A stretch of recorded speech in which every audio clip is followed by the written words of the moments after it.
Hello everyone, welcome back to our channel. आज हम बात करने वाले हैं ब्रेक ऑफ स्ट्रक्चर और चेंज ऑफ कैरेक्टर के बारे में। ब्रेक ऑफ स्ट्रक्चर का यूज हम कहाँ करते हैं? जैसे ट्रेंड को आइडेंटिफाई करने के लिए ब्रेक ऑफ स्ट्रक्चर का यूज करते हैं। चेंज ऑफ कैरेक्टर क्या है? चेंज ऑफ कैरेक्टर ट्रेंड में चेंजेस कैसे होते हैं वो सारी चीजें बताता है। तो बिना किसी देरी के शुरू करते हैं। क्या होता है ब्रेक ऑफ स्ट्रक्चर? नीचे से इस तरीके से मार्केट आ रहा है, इस तरीके से ऊपर की ओर जा रहा है, वापस ऐसे नीचे आ रहा है, वापस ऊपर जा रहा है, वापस नीचे आ रहा है, वापस ऊपर जा रहा है। तो यहाँ से जो ऊपर जा रहा है ना, इस पॉइंट से, इसी को यहाँ पे जब ब्रेक करता है इसको कहते हैं ब्रेक ऑफ स्ट्रक्चर। यहाँ से वापस ये ऊपर गया है, फिर इस जगह से नीचे आता है, वापस इस पॉइंट को जब भी ये ब्रेक कर रहा है, इस पॉइंट को हम कहते हैं break of structure. BOS, boss के नाम से भी इसको आइडेंटिफाई किया जाता है। ठीक है, तो ये जो गिरावट होती है ये मिनिमम 38% होनी चाहिए प्रीवियस ट्रेंड की। ये जो इसका ये ट्रेंड है ना, इसका मिनिमम 38% तो कम से कम होना चाहिए, तब जा करके आप इसको इस पॉइंट को ब्रेक ऑफ स्ट्रक्चर के लिए कैलकुलेट ले सकते हैं। यहाँ पे ब्रेक ऑफ स्ट्रक्चर हुआ है कह सकते हैं। अगर ये 38% नहीं गिरेगा तो हम ये मान के चलेंगे कि ट्रेंड कंटिन्यू कर रहा है। मान लीजिए सपोज किस तरीके से कि ये इस तरीके से ऐसा ऊपर जा रहा है प्राइस, और ऐसे नीचे आ रहा है, तो यहीं से उठने लग गया, तो क्या हम इसको ब्रेक ऑफ स्ट्रक्चर बोल देंगे? नहीं बोल सकते इसको ब्रेक ऑफ स्ट्रक्चर, क्योंकि ये 38% नहीं गिरा है। कम से कम इसका 38%, इस वाली ट्रेंड का 38% गिरना चाहिए, तब ये जाकर यहाँ पर ब्रेक ऑफ स्ट्रक्चर होगा। ठीक है, आई होप सब लोग को क्लियर हो गया होगा। बहुत ईजी है, कोई डिफिकल्ट चीज नहीं है। अब समझ लेते चेंज ऑफ कैरेक्टर क्या है। इस तरीके से जब मार्केट नीचे जा रहा है, ऐसे ऊपर जा रहा है, ऊपर जा रहा है, ऊपर जा रहा है, तो ये अप ट्रेंड है। अप ट्रेंड में एक इस तरीके से ऐसा ऊपर की ओर जा रहा है, ब्रेक ऑफ स्ट्रक्चर ब्रेक किया, और ब्रेक करने के बाद वापस से नीचे इसका ये वाला पॉइंट भी ब्रेक कर देता है, ये वाला पॉइंट, तो जाके ये चेंज ऑफ कैरेक्टर बन जाता है। तो इसको कहते हैं चोंच। बहुत सिंपल चीज है, कोई डिफिकल्ट नहीं है। देखिए आप समझ लेते चोंच क्या होता है।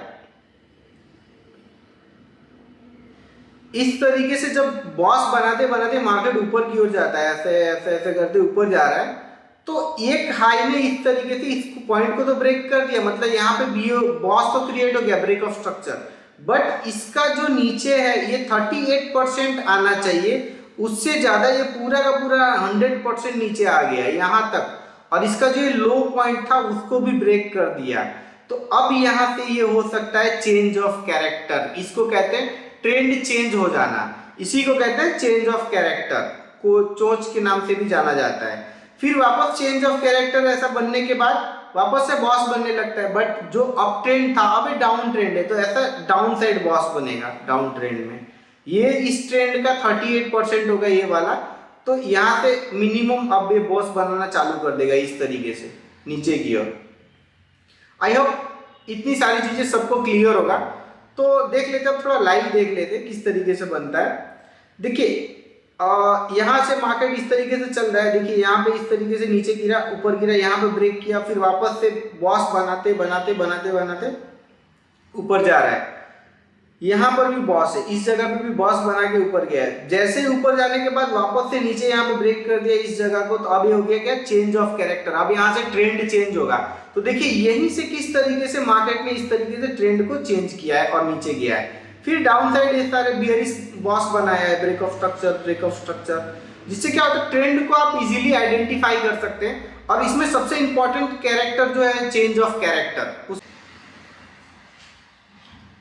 तो चलिए दूसरा देख लेते हैं। ये देखिए ये बड़े टाइम फ्रेम में इस तरीके से आपको कुछ दिखेगा। ये जो ब्लैक वाली लाइन है ना, वो बड़े टाइम फ्रेम में फॉलो हो रही है, ब्लैक वाली जो भी लाइन है। और जो छोटे टाइम फ्रेम होगा, जैसे कि मान लीजिए ब्लैक वाली लाइन 15 मिनट का टाइम फ्रेम है ना, तो ये जो रेड वाली लाइन है ना वो 1 मिनट का टाइम फ्रेम है।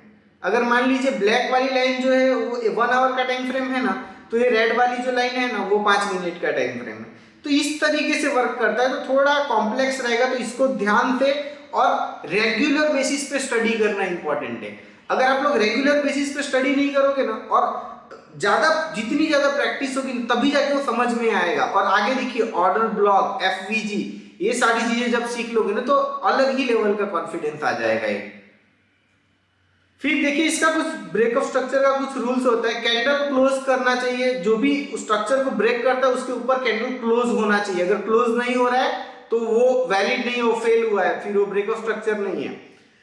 दूसरा, वॉल्यूम भी वहां पे हाई होना चाहिए। प्रीवियसली 2-3 कैंडल का ही देखने का, जिस भी टाइम फ्रेम में अगर आप ब्रेक ऑफ स्ट्रक्चर देख रहे हो तो उसके 2-3 कैंडल का प्रीवियसली वॉल्यूम देख लेना। तो वॉल्यूम हाई रहेगा तो जिससे आइडिया आ जाता है कि ये ब्रेक ऑफ स्ट्रक्चर सही है, अच्छा है। ठीक है, फिर चेंज ऑफ कैरेक्टर के रूल्स देख लेते हैं। Change of character, clearly structure break होता है, जैसे ऊपर हाई तोड़ के मैनिपुलेट करके नीचे का लो ब्रेक करता है। दूसरा, इसके बाद जब रिटेस्ट करता है तब हम एंट्री ले सकते हैं। रिटेस्ट करने के बाद जब एंट्री मिलता है उस जोन पे हम एंट्री ले सकते हैं। अदरवाइज एंट्री पैटर्न्स हम और भी देखेंगे, बट क्लियरली स्ट्रक्चर ब्रेक दिखना चाहिए आपको कि ऊपर हाई तोड़ा हुआ है, फिर नीचे ब्रेक किया हुआ है, लोअर लो को ब्रेक किया है, देन आपको क्लियरिटी वहां से मिलती है। तो आज के लिए बस इतना ही। और हम अभी तक आपने चैनल को सब्सक्राइब नहीं किया तो सब्सक्राइब कर लीजिए चैनल को। डेफिनेटली इस चैनल पे जो कंटेंट मिलने वाला है, हो सकता है आपने order block, FM, SNC, smart money concept, ICT सब कुछ जानते हो, लेकिन हम कुछ एक्स्ट्रा चीजें भी आपको यहाँ पे देंगे जो कि सरप्राइजिंग रहेगा।